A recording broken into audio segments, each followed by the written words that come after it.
The gunshot echoed across the Montana plains like thunder, and Prudence Silverwood knew she'd made the worst mistake of her life. Breathing hard, she urged her chestnut mare faster across the rolling grassland, the warm summer wind of 1878 whipping strands of copper hair across her face. Behind her, 5 mounted men pursued with deadly intent, their silhouettes black against the setting sun. "You can't run forever, Miss Silverwood," called a harsh voice that sent chills down her spine despite the July heat. Prudence leaned lower over her horse's neck, her heart pounding against her ribs. The saddlebag pressed against her thigh contained everything she owned in the world and the evidence that had turned her from respected schoolteacher to desperate fugitive in the span of a single day. "Come on, girl," she whispered to her mare. "Just a little farther." She'd been running for 2 days straight, sleeping in brief snatches beneath the stars, always moving northeast toward the promise of anonymity in a larger settlement. But her pursuers were relentless, hired guns who wouldn't stop until they completed their task, silencing the woman who knew too much about Jackson Calloway's mining operation and the corners he'd cut that had killed 12 men in that collapsed shaft.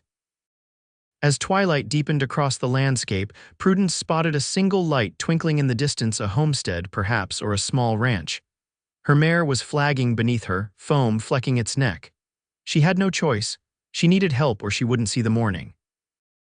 The cabin appeared like an apparition in the gathering dusk, a solid structure of rough-hewn logs with a small corral and barn to one side. Smoke curled from the stone chimney, and the windows glowed with welcoming lamplight. Prudence guided her exhausted mount toward it, praying whoever lived within would offer aid rather than turn her away. Behind her, a shout went up as her pursuers spotted her destination. A rifle cracked, and a bullet whined past her ear. She slid from her horse before it had fully stopped, stumbling toward the cabin door on trembling legs. She pounded on the weathered wood with both fists. "Help, please, I need help." The door swung open, revealing a tall man with a Winchester rifle already in his hands. He stood silhouetted against the warm light inside, his face in shadow. "Get in," he commanded, his voice deep and steady. Now, Prudence didn't hesitate. She ducked past him into the cabin's warmth, nearly collapsing as the door closed behind her. She turned to face her rescuer as he moved to the window, peering out at the approaching riders. He was younger than she'd expected, perhaps 30, with a strong jaw shadowed by several days' growth of beard. His eyes were the color of a winter sky, clear and sharp beneath furrowed brows. His brown hair was tousled as if he'd just removed his hat. 5 men, he observed calmly, checking the action on his rifle. "Heavily armed. They're going to kill me," Prudence said, her voice steadier than she felt. "I didn't mean to involve anyone else in this." The man glanced at her, his gaze assessing. "What's your name?" "Prudence Silverwood. I was a schoolteacher in Silver Creek until yesterday." A flicker of recognition crossed his face. "The mining collapse." Prudence nodded, clutching her saddlebag tighter. "I have proof the mine owner falsified safety reports. He's been paying the inspector for years. Those men didn't have to die." The stranger nodded once, as if that was all he needed to know. "Ethan Everett," he said. "This is my land they're trespassing on." He gestured to a chair. "Sit down before you fall down, Miss Silverwood. I'll handle this." Outside, the riders had reached the edge of the clearing where the cabin stood. Their leader called out, his voice carrying in the still evening air, "We know you're in there, Silverwood. Send her out and there won't be any trouble."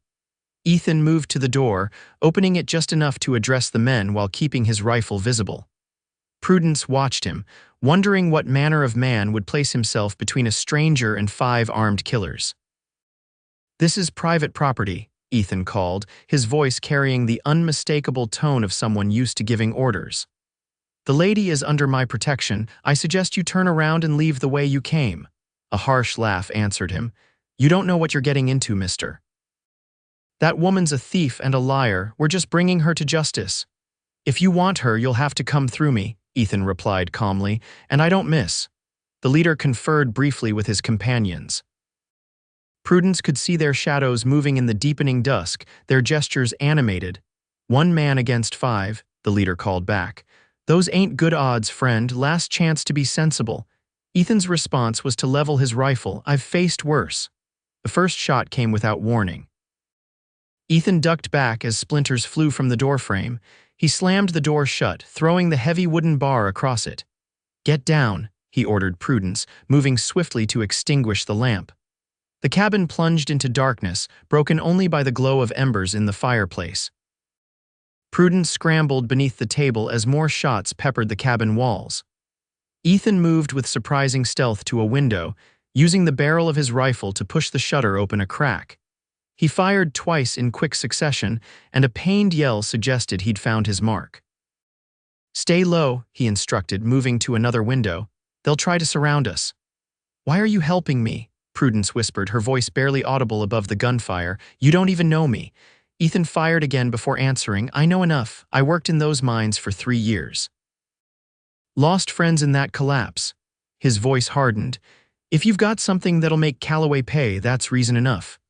A bullet shattered the glass in one window, sending shards skittering across the plank floor. Ethan dropped to his knees, crawling to retrieve something from beneath his bunk. When he returned to the window, he had a second rifle. "Can you shoot?" he asked. Prudence nodded. "My father taught me. I'm not expert, but I can hit what I aim at." He handed her the second rifle. "Then aim true if they get inside. Save the last shot for yourself if it comes to that." His eyes met hers in the dimness. "These aren't men who show mercy, especially to women." A chill ran through Prudence at his words, but she took the rifle with steady hands. For 2 years, she'd built a life in Silver Creek, earning respect as the town's schoolteacher despite being only 24.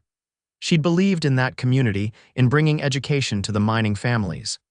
Now she was fighting for her life because she'd chosen to stand for truth. "How many bullets did you hit?" she asked. "One for certain, maybe wounded another." Ethan was reloading his Winchester, his movements practiced and efficient even in the near darkness. "They'll try to wait us out or force us to waste ammunition." As if to confirm his assessment, the shooting paused. The sudden silence seemed more ominous than the gunfire had been.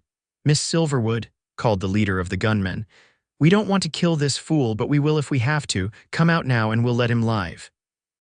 "Don't answer," Ethan murmured. "They're trying to draw fire to locate us." He moved silently to another position, pausing at Prudence's side.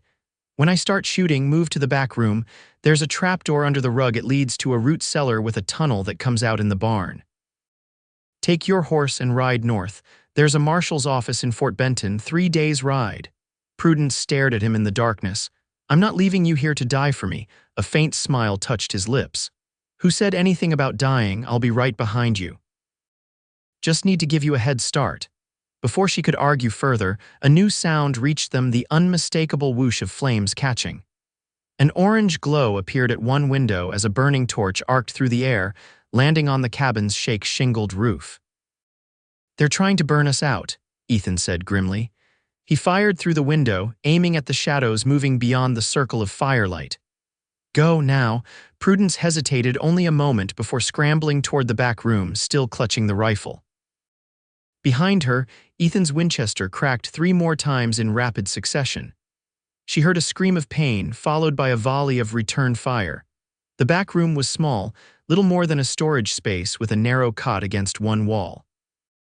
Prudence found the rug and pulled it aside, revealing a trapdoor with an iron ring handle. She pulled it open to find a ladder descending into darkness. Above her, she could hear the fire beginning to take hold on the cabin roof. The crackling of flames mingled with gunshots and shouted curses. She thought of Ethan, alone against those killers, and her heart twisted.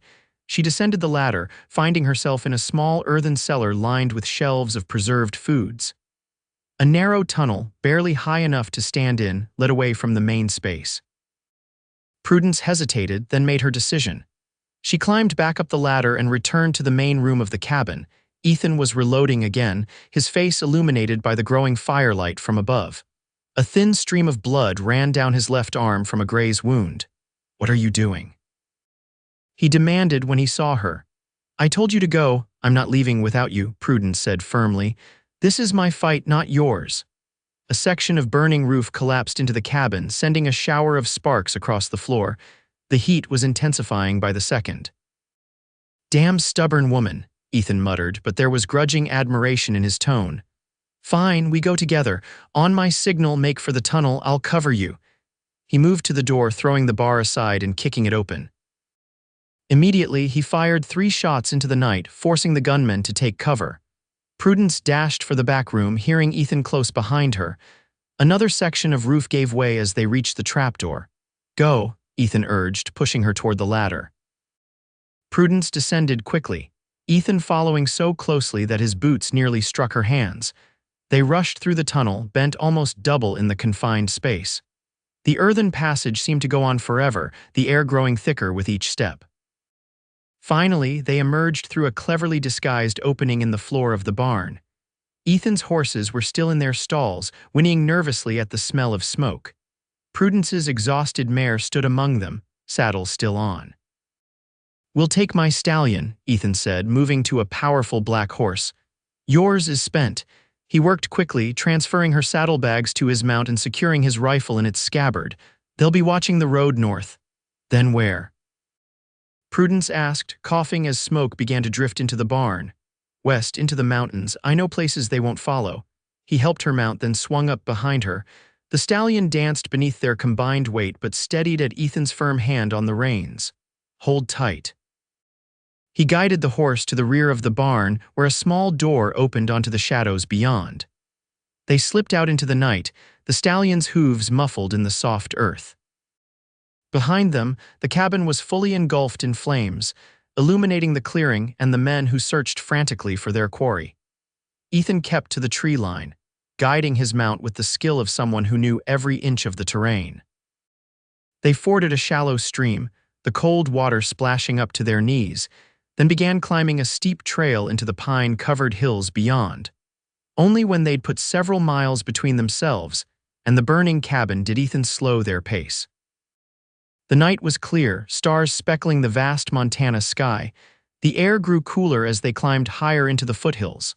"They'll follow at first light," Ethan said, his voice close to Prudence's ear. "But I know these mountains better than they do. We'll lose them in the high country." Prudence was acutely aware of his solid presence behind her, his arm occasionally brushing hers as he guided the horse. "Your cabin," she said. "I'm so sorry." "Just logs and labor," he replied. "I can rebuild." There was a pause before he added, "What exactly do you have that's worth burning a man out of his home for?" Prudence's hand went to the inner pocket of her jacket, where she'd sewn the most damning evidence letters between Cowboy and the mine inspector, arranging payoffs and detailing which safety regulations to overlook. Documentation of bribes, falsified inspection reports. Enough to send Calloway to prison and compensate the families of the dead miners. "How did you get your hands on that?" "I tutored Calloway's son 3 evenings a week. The boy has trouble with reading. I was in his study waiting for him when I saw the letters." She swallowed hard, remembering the moment when righteous anger had overcome caution. "I should have been more careful. Calloway's housekeeper saw me pocket them." Ethan was silent for a moment. "You risked everything for people you barely knew." "Those miners had children in my classroom," Prudence said simply. "What kind of teacher would I be if I didn't stand for what's right?" She felt rather than saw his nod of approval. They rode in companionable silence for a time, climbing steadily through pine forest that gave way to rocky slopes. The moon rose, bathing the landscape in silver light. Finally, Ethan guided his horse into a small clearing where a spring bubbled from between rocks. "We'll rest here for a few hours," he said. "The horse needs it, and so do you." He dismounted first, then reached up to help Prudence down. Her legs nearly buckled when her feet touched the ground, stiff from hours of riding and days of tension. Ethan's strong hands steadied her, lingering perhaps a moment longer than necessary. "Thank you," she said, meeting his eyes in the moonlight. "You saved my life back there." "Don't thank me yet," he replied. "We've still got a long way to go." He unsaddled the stallion, allowing it to drink from the spring and graze on the sparse mountain grass. From his saddlebags, he produced jerky and hardtack, offering some to Prudence. She accepted gratefully, only now realizing how hungry she was. "Have you always lived alone out here?" she asked as they ate. Ethan shook his head. "Came west after the war, worked the mines for a while, then as a scout for the army, saved enough to buy that land 2 years ago." His eyes reflected the moonlight, never much cared for crowds. "And now I've brought trouble to your doorstep," Prudence said regretfully. "Trouble finds its own way," Ethan replied. "Besides, those miners were good men. I owe them this much." He studied her face in the dim light. "What about you? What brings a young woman out to teach in a rough mining town?" Prudence smiled faintly. "Adventure, I suppose. I grew up in Boston. My father was a professor, my mother a suffragist. They raised me to believe I could make a difference in the world." Her smile faded. "They both died in a typhoid outbreak 3 years ago. I came west because there was nothing left for me in the east." "I'm sorry about your parents," Ethan said quietly. "Thank you." Prudence wrapped her arms around herself, suddenly chilled despite the mild night. "What will you do now?" "Your home is gone. Rebuild, start over," he shrugged. Not the first time. They fell silent, each lost in thought. Prudence found herself studying Ethan's profile, the strong lines of his face softened by moonlight. There was something compelling about this solitary man who'd risked everything for a stranger, something that made her heart beat just a little faster when he looked at her. "You should rest," Ethan said, interrupting her thoughts. "I'll keep watch." "Wake me in a few hours," Prudence insisted. "You need sleep too." He nodded, though she suspected he had no intention of waking her. Prudence settled against a fallen log, using her folded jacket as a pillow. Exhaustion claimed her almost immediately, pulling her into dreamless sleep. She woke to the soft gray light of dawn and the smell of coffee. Ethan knelt beside a tiny, nearly smokeless fire, a battered tin pot balanced on the stones. He'd not woken her as promised, but the shadows beneath his eyes suggested he'd gotten at least some rest. "Morning," he said, pouring coffee into a tin cup and offering it to her. "We need to move soon. Your friends will be on our trail by now."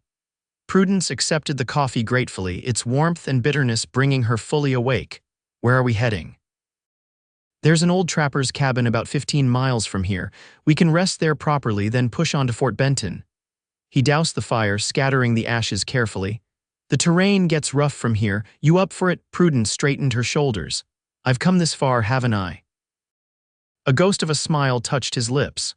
"That you have, Miss Silverwood." "Prudence," she corrected. "After what we've been through, I think you can use my given name." He inclined his head. "Prudence, then, and I'm Ethan." They set out as the sun crested the eastern mountains, casting long shadows across the rocky landscape. Ethan led the way on foot, guiding his horse up steep trails where riding would be dangerous. Prudence walked beside him, her city-bred legs protesting the climb but her spirit undaunted. By midday, they had reached a high ridge that offered a commanding view of the country they'd traversed. In the far distance, Prudence could see a plume of smoke rising from what had been Ethan's cabin. "Look," she said, pointing, "they're still there." Ethan studied the smoke, his expression grim. "Waiting to see if we circle back, most likely. They'll start tracking us soon enough." They continued on, the trail growing more treacherous as they climbed higher into the mountains. Prudence stumbled once on loose shale, and Ethan's hand shot out to catch her before she fell. "Careful," he said, his touch lingering on her arm.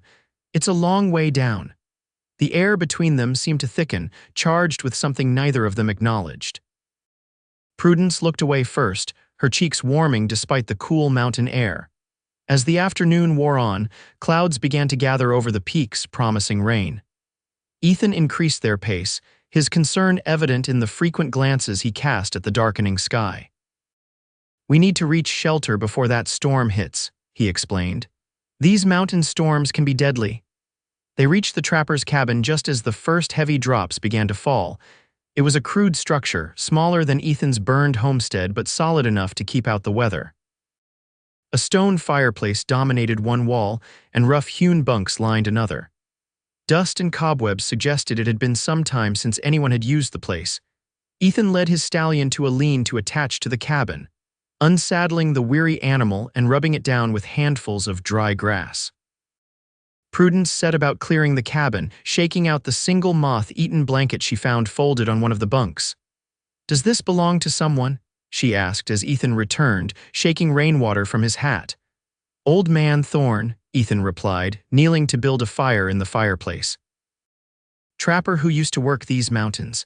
Died 2 winters ago. No family to claim his place." Thunder rolled across the mountains as rain began to fall in earnest, drumming on the cabin's roof. Ethan got the fire going, its warm light dispelling the gloom and taking the edge off the damp chill. "We'll wait out the storm here," he said, rising to check the cabin's meager supplies. He found a dusty tin of coffee and some beans, seemingly untouched since the trapper's death. "Might as well make ourselves comfortable. No one will be tracking us in this weather." Prudence sank onto one of the bunks, suddenly overwhelmed by the events of the past days. She had gone from respected schoolteacher to fugitive, had seen a man's home burned because of her, had traveled miles through wilderness with a stranger who was now her only ally. Tears threatened, held back only by sheer force of will, Ethan must have noticed her distress. He paused in his inspection of the cabin's stores, his expression softening. "You're safe for now," he said quietly. "Try to rest." "It's not that," Prudence said, fighting to keep her voice steady. "It's just everything that's happened. Those men died in that mine, and their families will never see justice if I don't get these documents to the marshal, and now I've dragged you into danger as well." Ethan crossed to sit beside her on the bunk, his nearness both comforting and unsettling. "You didn't drag me anywhere," he said firmly. "I chose to help you because it was the right thing to do. But your home can be rebuilt." His eyes, the color of weathered blue denim in the firelight, held hers. Some things matter more than four walls and a roof. Something in his steady gaze made Prudence's breath catch. This man who'd lived alone in the wilderness, who by his own admission preferred solitude to company, had risked everything to protect her. Not for reward or recognition, but because his moral compass pointed as true as her own. "Why did you really help me?" she asked softly. Ethan was silent for a long moment, the crackling of the fire the only sound in the small cabin. Finally he spoke, his voice low and rough with emotion. "I was in that mine the day before it collapsed. Heard the timbers creaking, saw the water seeping through the walls, told the foreman it wasn't safe." His jaw tightened. He laughed it off, said Cowboy wouldn't pay for new supports when the old ones were good enough. "I quit on the spot, told the other men they should too." He stared into the fire, lost in painful memory. Some listened. Most couldn't afford to walk away from a paying job, not with families to feed. Next day the whole shaft came down. His hand clenched into a fist. 12 men dead because one rich man decided their lives weren't worth the cost of proper timbers. Prudence covered his fist with her hand. "It wasn't your fault, Ethan." "I know that," he said, though his tone suggested otherwise. "But when you showed up at my door with Calloway's men on your heels and that evidence in your hands." He turned to look at her, something fierce and protective in his expression. It felt like a second chance, a way to make it right. Without thinking, Prudence leaned forward and pressed her lips to his. It was a gentle kiss, brief and unplanned, born of shared purpose and growing admiration. When she pulled back, Ethan looked stunned, his usual composure shaken.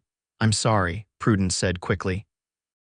"I shouldn't have." Ethan silenced her with a kiss of his own, deeper and more deliberate than hers had been.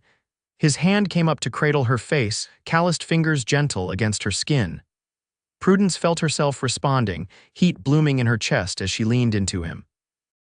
When they finally broke apart, both were breathing hard. Ethan rested his forehead against hers, his eyes closed as if savoring the moment. "I've wanted to do that since I first saw you in my doorway," he admitted softly. Prudence smiled. "Even with 5 gunmen bearing down on us, even then." His thumb traced the line of her jaw. "You were the bravest, most foolhardy woman I'd ever laid eyes on." Outside, the storm raged, rain lashing against the cabin walls and thunder shaking the very ground. Inside, something new and fragile was taking root between them, as unexpected as it was powerful. Ethan rose reluctantly, moving to check that the fire was secure for the night. "We should rest while we can," he said. "Tomorrow will be hard traveling." Prudence nodded, though part of her wished he would return to her side. She watched as he arranged his bedroll on the floor near the fire, leaving both bunks for her. "You don't have to sleep on the floor," she said. "There are 2 bunks." Ethan shook his head. "I've slept on worse." He hesitated, then added with a faint smile, "Besides, I'm not entirely sure I trust myself to be a gentleman if I'm too close to you right now." The honest admission sent a thrill through Prudence that had nothing to do with fear. "And what if I don't want you to be a gentleman?" His eyes darkened. "Prudence, I'm not some sheltered eastern flower, Ethan," she said, her voice steady despite the racing of her heart.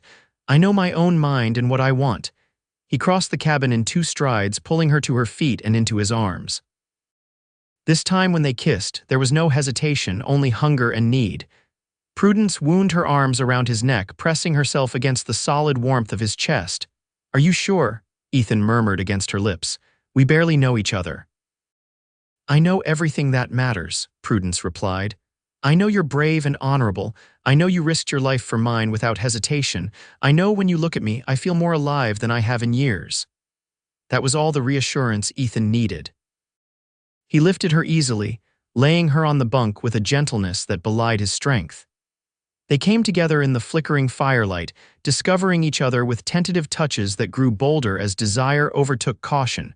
Prudence had never known such tenderness from a man, nor such passion. Ethan's hands and lips seemed to know exactly how to draw sighs of pleasure from her. When they finally joined, it felt like completion, like finding a piece of herself she hadn't known was missing. Afterward, they lay entwined on the narrow bunk, Ethan's arm a comforting weight across Prudence's waist. The storm continued outside, but within the cabin, a different kind of peace had settled. "I never expected this," Ethan said softly, his fingers tracing idle patterns on her bare shoulder. "When I woke up yesterday, I was a solitary man with simple plans. Now everything's changed." Prudence turned in his arms to face him. "Do you regret it?" "Not for a moment." He brushed a strand of hair from her face. "But I'm worried about what happens next. Those men won't stop hunting you." "We'll reach Fort Benton," Prudence said with more confidence than she felt. "The marshal there will listen. Justice will be done."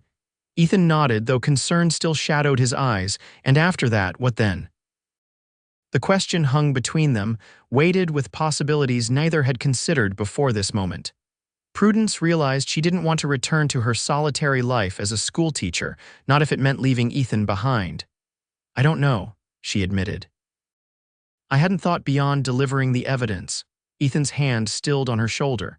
"Come back with me," he said suddenly. "After this is over, help me rebuild my cabin. Stay." The directness of the offer took Prudence's breath away. "Ethan, we've known each other for less than 2 days. And in those 2 days, I've learned more about you than I know about people I've called neighbors for years." His eyes were earnest in the dim light. "I'm not asking for promises, Prudence, just a chance to see if what we've found here can grow into something lasting." Prudence thought of her quiet life in Silver Creek, teaching children by day and returning to an empty room each night. She thought of Ethan's cabin, now ashes, but the land still there, waiting to support new walls and a new life.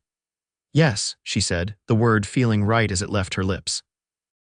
"I'd like that." Ethan's smile was like the sun breaking through clouds. He kissed her again, a promise sealed without words. Eventually, they drifted to sleep in each other's arms, the storm their lullaby. Morning brought clear skies and renewed determination. They ate a spare breakfast of coffee and the last of Ethan's provisions, then set out again, the horse rested and eager after a night in shelter. Prudence rode behind Ethan now, her arms wrapped comfortably around his waist, her body fitting naturally against his. The trail down from the mountains was easier than the ascent had been, though Ethan remained vigilant, stopping often to check for signs of pursuit. By midday, they had reached the foothills, where pine forest gave way to rolling grassland. "We'll make better time on the flats," Ethan said as they paused to rest the horse, "but we'll be more exposed." Prudence nodded, understanding the risk. "How far to Fort Benton from here?" 2 days hard riding if we push it." Ethan studied the horizon, his expression thoughtful. "There's a ranch about 20 miles east where I know the owner. We could stop there for fresh horses." "Can we trust them?" "Emmett Davis fought with me in the war. If he gives his word, you can stake your life on it." Ethan helped her remount. "Besides, his wife makes the best apple pie west of the Mississippi." The prospect of friendly faces and a proper meal lifted Prudence's spirits. They rode steadily through the afternoon, the vast Montana landscape unfolding around them like a living painting. Herds of antelope grazed in the distance and hawks circled overhead on thermal currents. As evening approached, Ethan grew tense, scanning their back trail more frequently. "Riders," he said finally, pointing to a dust cloud visible in the fading light. 5, maybe 6, moving fast. Prudence's heart sank. Calloway's men, most likely. Ethan urged his stallion to a faster pace. "The Davis Ranch is about 5 miles ahead, if we can reach it before they catch up." They rode hard, the horse straining beneath their combined weight. The sun sank toward the horizon, painting the prairie in shades of gold and amber. Behind them, the dust cloud grew larger, the distance between them and their pursuers shrinking with every passing minute. "We're not going to make it," Prudence said, watching the riders gain ground. Ethan's jaw set in a determined line. "Yes, we are." He slapped the reins against the stallion's neck, urging it to its limit. The powerful animal responded, stretching into a full gallop that ate up the remaining distance to the ranch. The Davis homestead appeared just as twilight was giving way to full darkness, a substantial ranch house surrounded by outbuildings and corrals. Lights glowed in the windows, and smoke rose from the chimney. As they thundered into the yard, a man emerged onto the porch, rifle in hand. "Who's there?"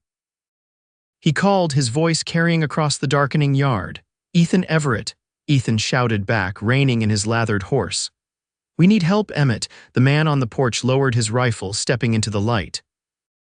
He was a burly figure with a thick beard shot through with gray, perhaps 50 years old but still powerful. "Ethan, what in tarnation?" He broke off as he spotted the dust cloud on the horizon, now clearly visible as mounted men. "Trouble." "The worst kind," Ethan confirmed, helping Prudence dismount. Her legs were trembling from the hard ride and tension. "This is Prudence Silverwood. Those men want her dead." Emmett Davis took in the situation with a soldier's quick assessment. "Martha," he called over his shoulder. "We've got company." To Ethan, he added, "Get inside. We'll talk there." They were ushered into a comfortable ranch house where a plump, gray-haired woman greeted them with surprise that quickly gave way to practical efficiency. Within minutes, Prudence found herself seated at a kitchen table with a cup of hot tea in her hands while Ethan explained their situation to Emmett. "Cowboy, eh?" Emmett said when Ethan finished. "Never did trust that snake. Heard about that mine collapse. Damn shame." "These men won't stop," Ethan said grimly. "They've already burned my cabin to the ground." Martha Davis gasped. "Oh, Ethan, no, just things," he said with a shrug, though Prudence knew the loss cut deeper than he let on. "What matters is getting Prudence safely to Fort Benton with her evidence." Emmett stroked his beard thoughtfully. "Those riders will be here within the hour. They'll have seen you come this way." "We just need fresh horses," Ethan said. "We can ride through the night, be in Fort Benton by tomorrow evening, and leave Martha and me to deal with 5 gunmen." Emmett shook his head. "Not your style, Ethan. Besides, my boys are both in town picking up supplies. It's just us old folks here tonight." Prudence set down her teacup, determination hardening within her. "I won't bring danger to your home, Mr. Davis. We'll go." "You'll do no such thing, young lady," Martha said firmly. "We Davises don't turn away friends in need. Besides, Emmett here was a captain in the Union Army. 5 hired guns don't scare him one bit." Emmett grinned at his wife's confidence. "What Martha means is that we have something better than a head start. We have a plan." He turned to Ethan. "Remember that Comanche raid in '65, the one where we were outnumbered 3-1? A slow smile spread across Ethan's face. "The decoy gambit." "Exactly." Emmett rose from the table. "Martha, fetch me that dress your niece left here last month. And Ethan, there's a blonde wig in the trunk upstairs from when the children put on that Christmas pageant." Understanding dawned on Prudence. "You're going to make them think I've gone one way while I go another." "Smart as she is pretty," Emmett said with an approving nod. "No wonder you're sweet on her, Ethan." Ethan's ears reddened slightly, but he didn't deny the observation. "Who plays the decoy?" "My ranch hand, Miguel, about Miss Silverwood's height and slim enough to pass at a distance in the dark." Emmett was already moving toward the door. "I'll get him now. Martha, find that dress. We don't have much time." The next half-hour passed in a flurry of preparation. Miguel, a young Mexican man barely out of his teens, agreed readily to the plan, his excitement at the adventure evident in his flashing grin. Martha helped him into her niece's dress and the blonde wig, transforming him into a passable imitation of Prudence when viewed from a distance. Meanwhile, Emmett led Ethan to the barn where he selected his 2 fastest horses. "The bay mare is steady as they come," he said, saddling the animal. "And this gelding can outrun anything in the territory. They'll get you to Fort Benton." Prudence changed into practical clothing borrowed from the Davises' sun trousers, a flannel shirt, and a coat that swallowed her slender frame. With her hair tucked up under a battered hat, she could pass for a young man in the darkness. "You'll head north through the creek bed," Emmett instructed as they prepared to leave. "Follow it for 5 miles, then cut east along the ridge line. There's a trail the Indians used to use. It's not on any map, but Ethan knows it." "And the decoy?" Prudence asked. "Miguel will ride west with one of my ranch hands, making sure to be seen. When those gunmen follow, my man will double back and warn us while Miguel continues to the next ranch." Emmett checked his watch. "Those riders should be here any minute. You need to go now." Martha pressed a bundle of food into Prudence's hands. "God go with you, child." They slipped out the back door and across the dark yard to where the horses waited. Ethan helped Prudence mount the bay mare, checking the cinches one last time. "Stay close," he murmured. "The creek bed can be treacherous in the dark." From the front of the ranch house came the sound of approaching riders and men's voices. Emmett appeared at the barn door, gesturing urgently. "Go, they're here." Ethan swung into his saddle, and they rode out the back of the barn, keeping to the shadows as they made for the creek that ran behind the Davis property. Behind them, they could hear Emmett's booming voice greeting the newcomers with feigned hospitality. The creek bed provided good cover, its banks high enough to conceal them as they rode north. The night was clear, stars providing just enough light to navigate by. Prudence concentrated on following Ethan, trusting his knowledge of the terrain. They had gone perhaps 3 miles when the sound of gunfire erupted in the distance, back toward the ranch. Prudence reined in her horse, alarmed. "They've seen through the ruse," she said. Ethan stopped beside her, listening intently. "No, that's from the west." The decoy worked. They're chasing Miguel and Emmett's man. Relief flooded through Prudence. "Will they be all right? Miguel knows these lands as well as I do. They'll circle back safely once they've led those men far enough away." Ethan nudged his horse forward again. "But we need to make the most of this head start." They continued through the night, leaving the creek bed as planned and finding the ancient trail Emmett had mentioned. It wound through rocky outcroppings and stands of pine, barely visible even to Ethan's experienced eye. By dawn, they had covered nearly 20 miles, the Davis ranch and their pursuers far behind. "We can rest for an hour," Ethan said as they reached a sheltered hollow where a spring provided fresh water. "The horses need it, and so do we." They dismounted stiffly, both exhausted from the night's hard riding. Prudence unfurled Martha's food bundle to find bread, cheese, and slices of cold beef, a feast compared to their previous meals. They ate in companionable silence, watching the sky lighten with the coming day. "Tell me about Fort Benton," Prudence said as they finished their meal. "Will the marshal there really help us?" "Marshal Collins is a good man," Ethan assured her. "Honest to a fault and no friend to men like Calloway. Once he sees your evidence, he'll act on it. And after?" Prudence asked hesitantly, "Did you mean what you said about me coming back with you, about rebuilding?" Ethan moved to sit beside her, taking her hand in his. "I meant every word. If you still want to, that is." "I do," Prudence said softly, "more than ever." His kiss was gentle but filled with promise. When they broke apart, he rested his forehead against hers, his eyes closed. "We should get moving. Still a long way to go." They resumed their journey as the sun cleared the eastern horizon, riding now on open prairie where they could make better time. Ethan set a steady pace that wouldn't exhaust the horses but would cover ground quickly. By midday, they could see the distant line of the Missouri River, a silver thread winding through the landscape. "Fort Benton sits on the river," Ethan explained. "Major trading post. Steamboats come up from St. Louis during the high water season." Prudence nodded, trying to imagine the bustling river port. Her world had narrowed to their immediate survival for so long that the thought of returning to civilization felt almost strange. They stopped briefly to rest the horses and eat some of Martha's provisions, then pushed on. The afternoon sun was hot on their backs, and Prudence felt herself growing drowsy in the saddle. Ethan noticed her fatigue and suggested they ride double for a while so she could rest against him. She accepted gratefully, secure in his strong arms. It was late afternoon when disaster struck. They were crossing a shallow ravine when Ethan's horse suddenly stumbled, letting out a sharp whinny of pain. Ethan dismounted quickly, examining the animal's leg with gentle hands. "Stone bruise," he said grimly. "Bad one, he can't carry weight for a while. Can we walk him?" Prudence asked, dismounting from her own horse. Ethan nodded. Slowly, but it'll delay us significantly. He looked up at the sun, calculating. We won't reach Fort Benton before nightfall now. Could we double up on my horse? Not for the distance we need to cover, that would exhaust her too quickly. Ethan straightened, his decision made. You'll ride ahead on your horse, I'll follow with him at walking pace. Alarm shot through Prudence. I'm not leaving you behind. You're not leaving me, Ethan said firmly.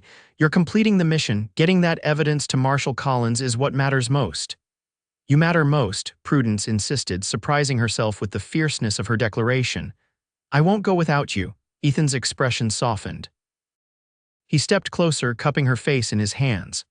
Prudence, listen to me. Those men are still hunting us. Every hour we delay puts both of us at risk.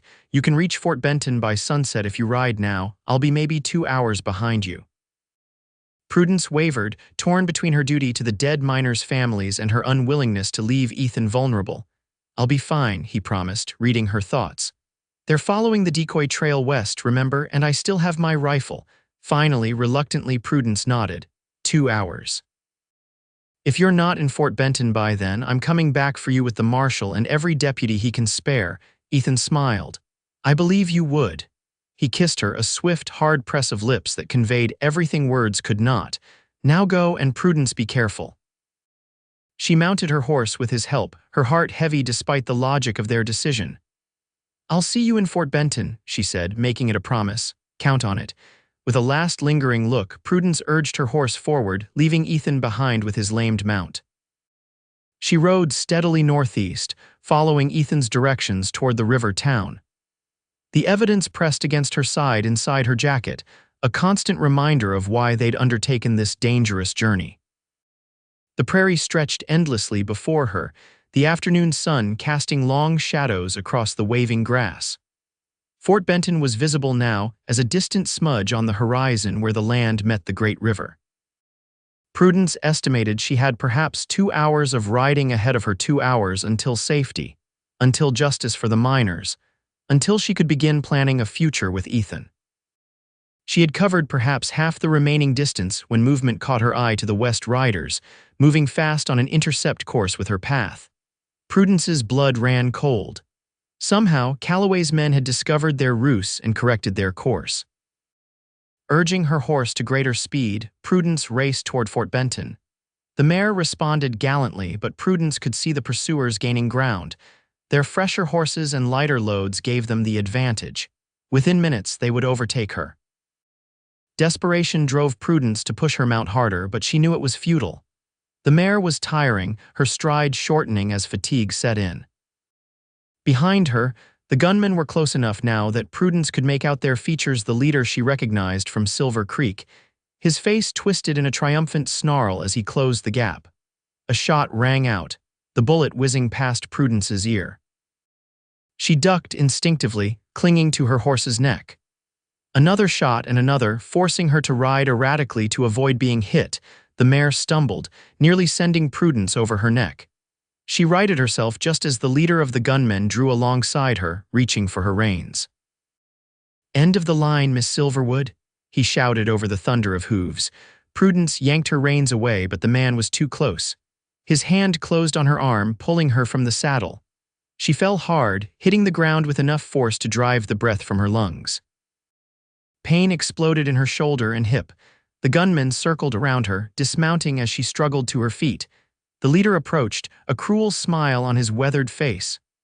Mr. Calloway's been mighty upset about those papers you stole, he said, drawing his revolver. But he'll sleep better knowing you won't be showing them to anyone. Prudence straightened, facing him without fear despite the pain radiating through her body.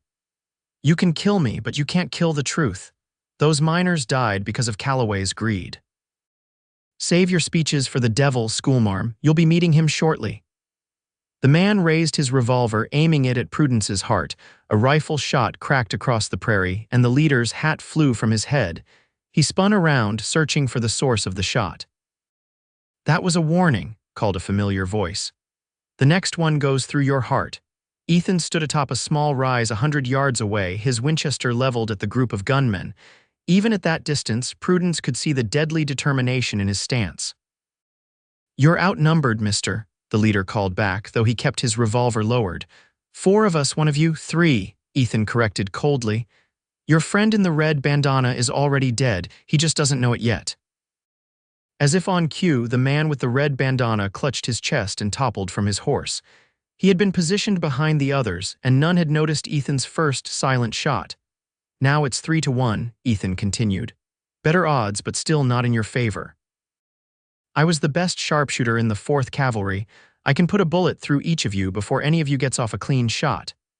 The remaining gunmen exchanged uncertain glances. Their confidence, so strong when confronting a lone woman, wavered in the face of Ethan's deadly skill. Let her go, Ethan commanded. Ride away now and you live, it's that simple, the leader spat on the ground. Calloway's paying us good money to silence her. Is it enough to die for? Ethan's rifle barrel didn't waver, because that's the price today. A tense silence fell across the prairie. Prudence held her breath, aware that the next few seconds would determine whether she lived or died. The gunmen seemed to be weighing their options, their hands hovering near their weapons. The decision was made for them by the distant sound of hoofbeats, many horses, approaching fast from the direction of Fort Benton. All heads turned to see a cloud of dust on the horizon, beneath which rode at least a dozen mounted men. The marshal, Ethan called, satisfaction in his voice. Seems your time's up, gentlemen. The leader cursed viciously, then turned to his men. Mount up, we're riding out. As the gunmen scrambled for their horses, Ethan fired again, the bullet striking the ground at the leader's feet. Leave your guns, he ordered, all of them. With furious glares but no choice, the men unbuckled their gun belts and threw them aside. They mounted quickly and spurred their horses west, away from both Ethan and the approaching riders. Ethan waited until they were a safe distance away before hurrying to Prudence's side. He gathered her into his arms, his relief palpable in the way he held her. Are you hurt? He asked, his eyes searching her face. Bruised, not broken, Prudence assured him, though her body ached from the fall. How did you get here so quickly? And your horse? Left him tied in a sheltered spot. Figured I could cover more ground on foot than he could injured. Ethan's arms tightened around her. I was following your trail when I spotted those riders converging on your position. And the marshal? Prudence asked, glancing toward the approaching dust cloud. A smile touched Ethan's lips. Good timing, but I can't take credit for that. Must be Providence. The riders reached them minutes later, not the marshal's posse as they'd believed, but a cavalry patrol led by a young lieutenant. They quickly took in the situation, including the body of the gunman Ethan had shot. Madam, are you all right? The lieutenant asked, dismounting. We heard gunfire and came to investigate. I am now, thanks to this man, Prudence said, leaning gratefully against Ethan's solid presence. We need to reach Fort Benton urgently. I have evidence of criminal negligence that resulted in the deaths of 12 miners. The lieutenant nodded. We can escort you there, madam. It's less than an hour's ride. He gestured to one of his men. Corporal, loan your mount to the lady. You can ride double with Private Jenkins. With the cavalry's protection, they completed the final leg of their journey in safety. Fort Benton appeared on the river bluff, a bustling town that served as the innermost port for steamboat traffic on the Missouri. Wooden buildings lined the main street, and the docks were busy with activity despite the late hour. The lieutenant led them directly to the marshal's office, a solid brick building near the center of town. Marshal James Collins proved to be exactly as Ethan had described, a no-nonsense lawman with a strong sense of justice. He listened to their story with growing outrage, examining the evidence Prudence provided with careful attention. This is more than enough to arrest Calloway, he confirmed when they had finished. I'll send telegrams to the territorial governor and the federal prosecutor tonight. By morning, I'll have deputies ready to ride to Silver Creek. What about the men who pursued us? Prudence asked. Wanted men now, Collins said firmly. Attempted murder carries a heavy sentence in this territory. I'll circulate their descriptions to every lawman between here and the Canadian border. He insisted that Prudence and Ethan stay in town as witnesses, arranging rooms for them at the River Hotel. After days on the trail, the prospect of a proper bed and hot bath seemed like unimaginable luxury to Prudence. As they left the marshal's office, night had fallen completely over Fort Benton. Lanterns illuminated the boardwalks, and music drifted from a saloon down the street. Ethan took Prudence's hand as they walked toward the hotel. "It's over," he said softly. "You did it. Those miners' families will get justice now." Prudence squeezed his hand. "We did it. I'd never have made it without you, Ethan." The hotel was a 3-story building overlooking the river, far grander than anything in Silver Creek. The clerk assigned them adjacent rooms on the second floor, with a connecting door between them. Prudence found herself smiling at the arrangement, wondering if Marshall Collins had specified it. A hot bath was arranged for each of them, the water carried up in buckets by the hotel staff. Prudence soaked away days of trail dust and tension, allowing herself to truly relax for the first time since discovering Calloway's letters. When she emerged, dressed in a nightgown and robe borrowed from the hotel proprietor's wife, she found Ethan waiting in her room. He had bathed as well, his hair still damp and his face freshly shaved. He wore clean clothes provided by the marshal, simple but well-fitting. The sight of him, clean and whole after everything they'd been through, filled Prudence with a rush of emotion so powerful it brought tears to her eyes. "What is it?" Ethan asked, concerned by her tears. "Nothing," Prudence said, crossing to him. "Everything, I can't believe we're here. Safe together." He gathered her into his arms, his embrace a shelter she never wanted to leave. "Believe it," he murmured into her hair. "This is just the beginning." They stayed that way for a long moment, simply holding each other in the quiet room. Finally, Ethan drew back just enough to meet her eyes. "I know we've only known each other for a few days," he said, his voice low and earnest, "but I've never been more certain of anything in my life. I love you, Prudence Silverwood." The words, so simply spoken, filled a space in Prudence's heart she hadn't known was empty. "I love you too, Ethan Everett," she replied, the truth of it resonating through her entire being. "Against all logic and reason, I love you." His smile was like sunrise breaking over the mountains. "Then marry me. Not someday, not eventually, soon. I don't want to rebuild that cabin unless it's going to be our home, not just mine." Prudence laughed, joy bubbling up from deep within her. "Yes, yes, I'll marry you." Their kiss sealed the promise, a beginning rather than an ending. When they finally broke apart, Ethan rested his forehead against hers, his eyes bright with plans for their future. "We'll build something better than what was lost," he said. "A proper home with a big classroom where you can teach the children from the surrounding homesteads." "And a workshop for you," Prudence added, catching his vision and expanding it. "You're good with your hands, you could make furniture, repair wagons. We'll have a garden, maybe some apple trees and horses. A proper stable." Their dreams unfurled between them, practical and possible. They talked long into the night, planning their life together with the same determination that had carried them through danger. The next morning brought official matters to attend to. Marshall Collins had them sign formal statements about the evidence and the pursuit. By noon, a telegram arrived from the territorial governor authorizing Calloway's immediate arrest. Collins assembled a posse of deputies to ride to Silver Creek, promising to send word once Calloway was in custody. "What will happen to the mine?" Prudence asked as they stood on the hotel's porch, watching the deputies ride out. "The territory will likely seize it as evidence," Collins explained. "After the trial, it could be sold to pay restitution to the miners' families." "Those families deserve more than money," Ethan said. "They deserve to know their loved ones didn't die in vain, that changes will be made to prevent such disasters in the future." "That part's up to the politicians," Collins said with a shrug, "but your evidence will certainly spark an investigation into mining practices throughout the territory." The marshal left them to continue his duties, and Prudence and Ethan found themselves with an unexpected gift time. With no immediate danger and their testimony complete, they were free to simply be together, to learn each other in circumstances not dictated by survival. They explored Fort Benton hand in hand, marveling at the bustling river port. They watched steamboats dock and unload cargo from St. Louis, bringing supplies and luxuries to the frontier. They visited shops, planning purchases for their future home. In a small church at the edge of town, they spoke with the minister about a wedding. He agreed to perform the ceremony once the marshal's business was concluded, perhaps in a week's time. Neither Prudence nor Ethan wanted to wait longer than necessary to begin their life together.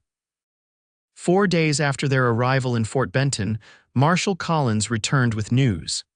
Calloway had been arrested without incident, the evidence against him overwhelming. The territorial prosecutor was preparing charges not only for criminal negligence, but also for attempted murder based on his hiring of gunmen to silence Prudence. "The hired guns scattered like quail when they heard we were coming," Collins reported with satisfaction. "But we'll find them eventually. Men like that always surface somewhere." With justice in motion, there was nothing to prevent Prudence and Ethan from moving forward with their plans. The minister agreed to marry them the following Sunday. Martha Davis arrived from the ranch, bringing a trunk of her niece's clothing for Prudence, and the news that Emmett was supervising the beginnings of reconstruction on Ethan's cabin. "The neighbors all pitched in when they heard what happened," Martha explained as she helped Prudence alter a blue silk dress for the wedding. "Said any man who'd stand alone against hired killers to protect a lady deserved a helping hand." "I can never repay their kindness," Prudence said, touched by the community's response. Martha patted her hand. "That's not how it works out here, dear. We help each other because someday we might be the ones needing help. That's the frontier way." Sunday dawned clear and bright, a perfect late summer day. The church filled with people not just the Davis family, but townsfolk who had heard the story of the schoolteacher and the former scout who had defied a powerful man for justice. Marshall Collins stood as Ethan's best man, and Martha Davis attended Prudence.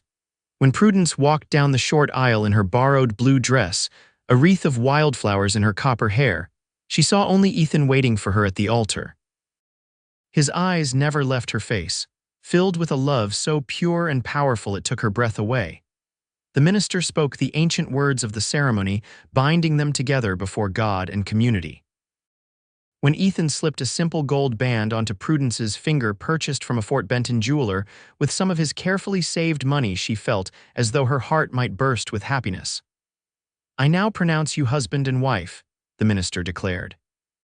"What God has joined together, let no man put asunder." Ethan's kiss was gentle but filled with promise, sealing their union and marking the beginning of their shared life.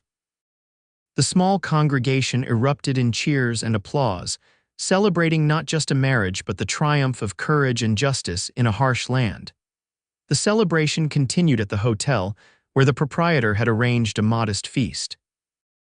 There was music and dancing, laughter and good wishes from people who had been strangers just days before but now felt like friends. As the afternoon lengthened into evening, Ethan drew Prudence aside. "I have something to show you," he said, an excited gleam in his eyes. He led her outside to where a brand new wagon stood, loaded with supplies and hitched to a team of sturdy horses.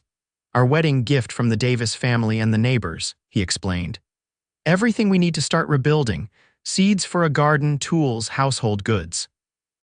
Prudence ran her hand along the wagon's polished side, overwhelmed by the generosity. "When do we leave?" "Tomorrow, if you're ready."